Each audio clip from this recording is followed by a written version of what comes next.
लहरपुर क्षेत्र के ईदगाह स्थल पर सेवा ई रिक्शा यूनियन की बैठक संगठन के महामंत्री अजीत कुमार वर्मा की अध्यक्षता में हुई संपन्न।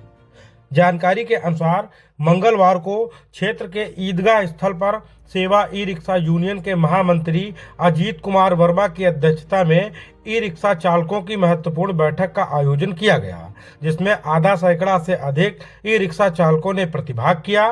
बैठक में ई रिक्शा चालकों की समस्याओं पर विचार विमर्श किया गया और क्षेत्र में ई रिक्शा चलाते समय होने वाली समस्याओं के विषय पर भी चर्चा की गई।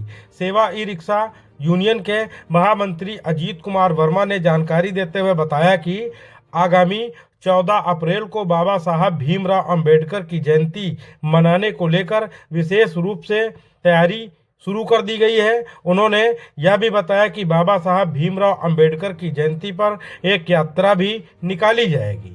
इस मौके पर प्रमुख रूप से नगर अध्यक्ष नूरुल हक, अशद बेग, बुनियाद हुसैन, शादाब सिद्दीकी, तौहीद खां, आमिर खां, डब्लू गुप्ता सहित काफी संख्या में ई रिक्शा चालक मौजूद रहे। इसकी बैठक का मेन उद्देश्य ये था कि 14 अप्रैल को बाबा साहब भीमराव अंबेडकर जी की जयंती है, उसको लेकर के सारे रिक्शा चालक जो है एक लहरपुर गेट से लेकर के लहरपुर गेट बाजार साहब चौराहा होते हुए किशनगंज होते हुए एक यात्रा निकालेंगे बाबा साहब की जयंती पर, वो भी शांतपूर्ण ढंग से। दूसरी चीज़, रिक्शा वालों की समस्याएं आए दिन बस वाले उनको परेशान करते रहते हैं।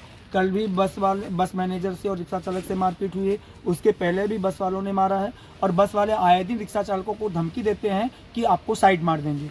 तो इसको लेकर के आज बैठक की गई है और अगली हम लोगों की जो बैठक होगी वो अगली 10 तारीख को बैठक होगी। उसमें सारे निर्णय लिए जाएंगे कि अगर जो बस वाले अब बदतमीजी करते हैं तो उसके बाद में हम लोग 10 तारीख के बाद में अधिकारियों से मिलेंगे। आज मेन बैठक हम लोगों की थी कि बाबा साहब की जयंती पर जो है वो कार्यक्रम किया जाएगा, पूर्ण शांत तरीके से किया जाए, क्योंकि आचार संहिता लागू है। तो आचार संहिता का पालन करते हुए नियम पूर्वक हम लोग जो है बाबा साहब की जयंती को मनाएंगे। उसमें सिर्फ रिक्शा चालक जो है रिक्शा लेकर के एक मार्च निकालेंगे और उसमें बाबा साहब अमर रहे उनके नारों के साथ में एक यात्रा निकाली जाएगी, बस और कोई नहीं। पूरा सरकार का सहयोग रहेगा और शासन प्रशासन का पूर्ण रूप से हम लोग सहयोग करेंगे।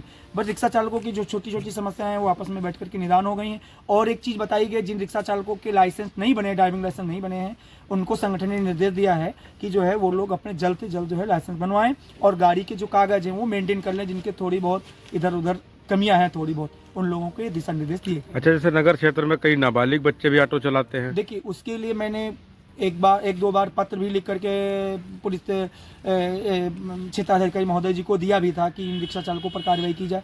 ऐसे लोग अगर जो रिक्शा चालक पाए जाते तो उनके ऊपर पुलिस कार्रवाई करे और संगठन के जो भी संज्ञान में आएगा उनके खिलाफ भी कार्रवाई की जाएगी। क्योंकि रिक्शा चालकों को ये भी बता दिया गया है कि आप डीजे और इस तरीके के जो ज़्यादा धुन में बजाते हो, बच्चों को लटका करके चलते हो, ये सारी चीज़ें संगठन बर्दाश्त नहीं करेगा। ऐसे में अगर कोई पाया जाए तो रिक्शा सीधे सीज कर दिया जाए। संगठन की कोई जिम्मेदारी नहीं होगी, संगठन ना कोई सहयोग करेगा।